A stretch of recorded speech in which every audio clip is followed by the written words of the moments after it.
দর্শক আমন্ত্রণ প্রবাসে বাংলাদেশে, সঙ্গে আছে আমি ছোয়া খন্দকার। ব্রাজিল আর্জেন্টিনার ফুটবল ঐতিহ্যকে কাজে লাগিয়ে দেশের ফুটবলকে এগিয়ে নেওয়া হবে, এমনটা জানিয়েছেন যুব ক্রীড়া প্রতিমন্ত্রী আমিনুল হক। ব্রাজিল আর্জেন্টিনার জাতীয় দলকে বাংলাদেশে এনে প্রীতি ফুটবল আয়োজনের চেষ্টা করা হবে বলেও জানান তিনি। Gulshan youth club turf aviation and tourism journalist forum of Bangladesh ATGFP আয়োজিত ফুটবল টুর্নামেন্টে এসব কথা বলেন তিনি। অনুষ্ঠানের প্রধান অতিথি ছিলেন যুব ও ক্রীড়া প্রতিমন্ত্রী। তাছাড়া বিশেষ অতিথি হিসেবে উপস্থিত ছিলেন ব্রাজিলের রাষ্ট্রদূত পাওলো ফার্নান্দো জিয়াস ফেরেসো, আর্জেন্টিনার রাষ্ট্রদূত মার্সেলো কার্লোস সেইসা। অনুষ্ঠানে প্রতিমন্ত্রী আরও বলেন, সরকার স্পোর্টস ডিপ্লোম্যাসিতে সর্বোচ্চ গুরুত্ব দিচ্ছে, সর্বস্তরে খেলাকে ছড়িয়ে দিতে কাজ করছে সরকার। বলেন, ফুটবল উন্মাদনাকে কাজে লাগিয়ে বিশ্ব সম্প্রীতি গড়ে তোলার মতো চলমান প্রচেষ্টা অব্যাহত থাকবে।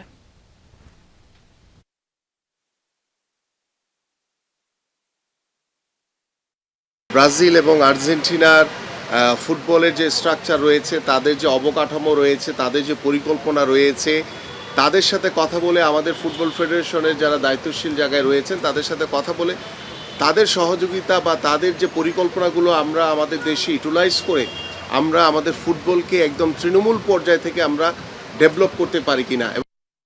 বিশ্বকাপের উত্তাপের সঙ্গে এবার পাল্লা দিচ্ছে প্রকৃতির উত্তাপও। সাধারণত শীতল আবহাওয়ার জন্য পরিচিত নিউ ইয়র্কে হঠাৎ তীব্র গরমে হাঁসফাঁস করছেন নগরবাসী। দিনের গরম এড়াতে প্রয়োজন ছাড়া বাইরে বের হচ্ছে না অনেকেই। বিকেলের দিকে কিছুটা স্বস্তির খোঁজে পার্কগুলোতে বাড়ছে মানুষের ভিড়। এই দাবদাহের প্রভাব পড়ছে বিশ্বকাপের মাঠেও। কয়েকদিন আগে তীব্র গরমে নিউ ইয়র্কে গ্রুপ পর্বে ফ্রান্স সুইডেন ম্যাচ অনুষ্ঠিত হয়, আর পরশু নিউ জার্সিতে ব্রাজিল নরওয়ের শেষ 16 ম্যাচেও তীব্র গরম বড় পরীক্ষা হয়ে উঠতে পারে ফুটবলারদের জন্য। গ্যালারিতে ছাউনি থাকলেও খোলা ফ্যান জোনে রোদের তাপ সহ্য করেই প্রিয় দলের খেলা উপভোগ করছেন সমর্থকেরা। যুক্তরাজ্যে আনুষ্ঠানিকভাবে আত্মপ্রকাশ করেছে ইনকিলাব মঞ্চ ইউকে। যুক্তরাজ্যের বিভিন্ন শহরের প্রতিনিধিদের উপস্থিতিতে অনুষ্ঠিত হয় সংগঠনের কেন্দ্রীয় কমিটি ও দায়িত্বশীলদের পরিচিতি পর্ব। সংগঠনের লক্ষ্য হিসেবে ন্যায় বিচার প্রতিষ্ঠা, মানবাধিকার রক্ষা, জবাবদিহিতা এবং বাংলাদেশের সার্বভৌমত্ব রক্ষার অঙ্গীকার ব্যক্ত করেন সদস্যরা। সংগঠনের কনভেনর বেলাল হোসেন দেশের প্রতিরক্ষা সক্ষমতা বৃদ্ধি ও সামরিক বাজেট জোরদারের প্রয়োজনীয়তার উপর গুরুত্ব আরোপ করেন। এছাড়াও জুলাই সনদ বাস্তবায়নের দাবি তুলে ধরেন ডক্টর নাকিব কামরান। সংগঠনের কর্মসূচি তুলে ধরেন রফিক হান্নান। সাংস্কৃতিক আগ্রাসনের বিষয়ে বক্তব্য রাখেন ডক্টর ইপসিতা ইভা। এ সময় জুলাই শহীদের প্রতি শ্রদ্ধা জানান উপস্থিত সদস্যরা। যত ধরনের বাংলাদেশের প্রতি কালো চোখ রয়েছে, আমরা সবগুলোর বিরুদ্ধে একসাথে অবস্থান নিয়েছি। বাংলাদেশি যে কালচার সেইটাকে এগিয়ে নিয়ে যাওয়ার জন্য আমাদের এই প্রচেষ্টা। ইনসাফ ভিত্তিক যে রাষ্ট্র, সেখানে অনেক অন্তরায় বা বাধা আছে, সেটা নিয়ে কাজ করতেছে ইনকিলাব মঞ্চ। ইউরোপের সব জনগণকে আমরা বলবো যে আমাদের সাথে হাতকে শক্তিশালী করুন, আমাদের সাথে অংশগ্রহণ করুন, বাংলাদেশকে একটা ইনসাফ ভিত্তিক সমাজ তৈরি করার জন্য হাজী ভাইয়ের যে স্বপ্ন দেখেছেন সেই স্বপ্নকে আপনার বাস্তবায়ন করুন। কানাডা ডে উপলক্ষে মেলা, র্যালি ও কনসার্টের আয়োজন করেছে দেশটিতে বসবাসরত বাংলাদেশি প্রবাসীরা। প্রতি বছর 1 জুলাই সারা দেশে উৎসাহ উদ্দীপনার মধ্য দিয়ে কানাডা ডে উদযাপিত হয়। এবারও দিনটি উপলক্ষে দেশের বিভিন্ন শহরে জাতীয় পতাকা উত্তোলন, সাংস্কৃতিক অনুষ্ঠান, কনসার্ট, প্যারেড এবং আতশবাজির আয়োজন করা হয়। এতে অংশ নেয় দেশটির হাজার হাজার মানুষ। বাদ জানিয়ে প্রবাসী বাংলাদেশিরাও পার্ক, উন্মুক্ত স্থান এবং কমিউনিটি সেন্টারে উপচে পড়া মানুষের ভিড় দেখা যায়। বিশেষ এই দিনে কানাডার প্রধানমন্ত্রী মার্ক কার্নি সবাইকে শুভেচ্ছা জানান। ওমানে Muscat BD weekend family get together গ্রুপের উদ্যোগে অনুষ্ঠিত হয়েছে মিলন মেলা। বৃহস্পতিবার মোলাদ্দার এলাকায় আয়োজিত অনুষ্ঠানে অন্যান্যের মাঝে উপস্থিত ছিলেন আইয়ুব আলী, আরিফুদ্দিন, জয়নাল আবেদিন, নুরুল আজিম মানিক সহ আরও অনেকে। প্রবাসের মাটিতে বেড়ে ওঠা প্রজন্মের মাঝে দেশাত্মবোধ জাগ্রত করে দেশের সংস্কৃতি সম্পর্কে সকলকে অবগত করার লক্ষ্যেই এই আয়োজন, জানান আয়োজক কমিটির সদস্য সেলিম পারভেজ। সে সময় Muscat BD weekend family get together গ্রুপের পক্ষ থেকে ফুলের শুভেচ্ছা দেওয়া হয় বাংলাদেশ সোশ্যাল ক্লাব ওমানের বৃহত্তর চট্টগ্রাম উইংয়ের নবনির্বাচিত সভাপতি CIP নেসার উদ্দিনকে। আমরা আমাদের নতুন প্রজন্মকে একটু দিতে চাই, যে অ্যাডভান্স দিতে চাই, যে তারাও যেন আগামীতে এই সমস্ত কৃষ্টি কালচার এবং আমাদের দেশীয় সংস্কৃতি যেন যথাযথভাবে পালন করে। আমরা আজকে এখানে অনেক আনন্দময় করি, যেমন একটা ছোট একটা মিনি বাংলাদেশের মতো করে আমরা আজকে সবাই মিলে, আমাদের ছেলে মেয়েদেরকে মিলে, ভাবিদেরকে নিয়ে সবাই মিলে আমরা এখানে একটা অনুষ্ঠান করলাম। ইরানে চলছে প্রয়াত সর্বোচ্চ ধর্মীয় নেতা আয়াতুল্লাহ আলী খামেনিকে বিদায়ের আনুষ্ঠানিকতা। দেশ জুড়ে চলছে নানা আয়োজন। আনুমানিক 2 কোটি লোকসমাগমের প্রস্তুতি নিচ্ছে কর্তৃপক্ষ। আজ থেকে শুরু হবে সর্বসাধারণের শ্রদ্ধা জ্ঞাপন। তবে নিরাপত্তাজনিত কারণে বাবার জানাজায় অংশ নেবেন না ছেলে ও ইরানের বর্তমান সর্বোচ্চ নেতা মুজতবা খামেনি। তেহরানের গ্র্যান্ড মোসাল্লা চিরপরিচিত ময়দানে শেষবার হাজির সর্বোচ্চ ধর্মীয় নেতা আয়াতুল্লাহ আলী খামেনি। তবে কফিনবন্দি, কোনো খুতবা বা রাজনৈতিক ভাষণ দেবেন না, বরং তার এই নিথর মরদেহে শ্রদ্ধা জানাবেন সর্বসাধারণ। বৃহস্পতিবার রাজধানীর ইমাম খোমেনি হুসেইনিয়াতে উন্মোচন করা হয় খামেনির কফিন। প্রথমবার প্রকাশ্যে আসে সর্বোচ্চ ধর্মীয় নেতা, তার পুত্রবধূ, 14 মাসের নাতনি, কন্যা ও জামাতার মরদেহ, যারা যুক্তরাষ্ট্র ও ইসরায়েলের যৌথ হামলায় বরণ করেছেন শাহাদাত। কান্না আহাজারিতে ভারী হয়ে ওঠে পরিবেশ। শীর্ষ নেতাকে হারানো অত্যন্ত মানসিক চাপের বিষয়। এই ঘটনা অনেক বেশি বড় ও বেদনাদায়ক।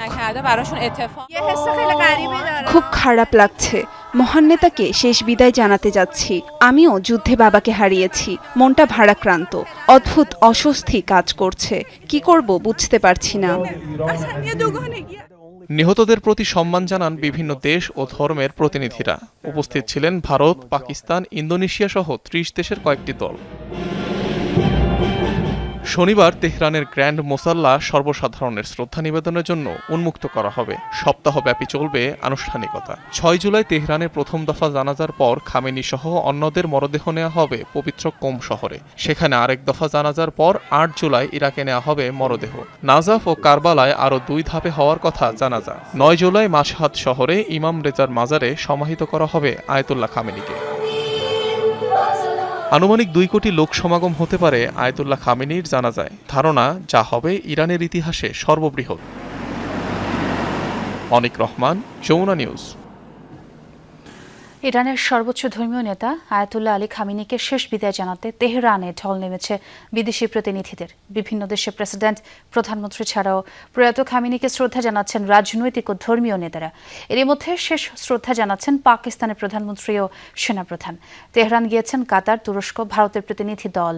খামেনিকে শেষ শ্রদ্ধা জানিয়েছেন বাংলাদেশের পার্লামেন্ট স্পিকার, অবসরপ্রাপ্ত মেজর হাফিজ উদ্দিন আহমদ।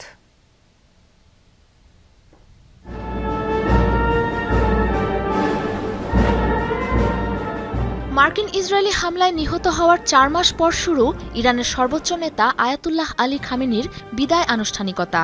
শুক্রবার তেহরানে খামেনির কফিন প্রকাশ্যে আনা হয় বিদেশি অতিথি ও ইরানের শীর্ষ কর্মকর্তাদের শ্রদ্ধা জানানোর জন্য।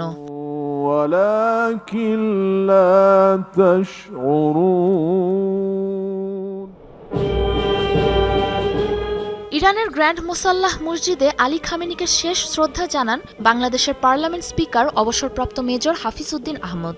এর আগে দেশটির স্পিকার বাঘের গালিবাফের সাথে বৈঠক করেন তিনি।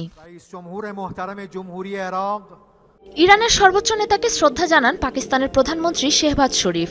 এ সময় তার সঙ্গে ছিলেন দেশটির সেনাপ্রধান আসিম মুনির। পাকিস্তানের পাশাপাশি সর্বোচ্চ নেতা আয়াতুল্লাহ খামেনির জানাজায় উপস্থিত হন ভারতের হিন্দু, মুসলিম ও শিখ ধর্মের নেতারাও।